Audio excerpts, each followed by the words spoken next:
మీ దగ్గరలో ఉన్న శివాలయానికి వెళ్ళి నేను చెప్పిన మంత్రాన్ని ఖచ్చితంగా వినండి.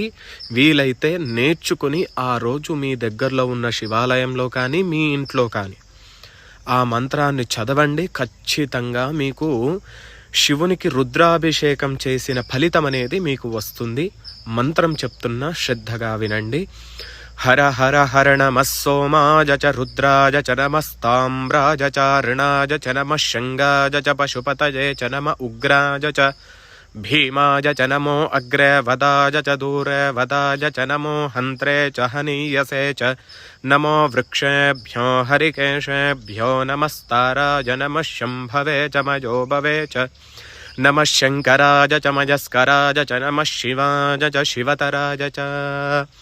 ఈ మంత్రాన్ని ఖచ్చితంగా ప్రతి ఒక్కరూ కూడా వినండి. వీలైతే నేర్చుకొని చదవండి. శివానుగ్రహం.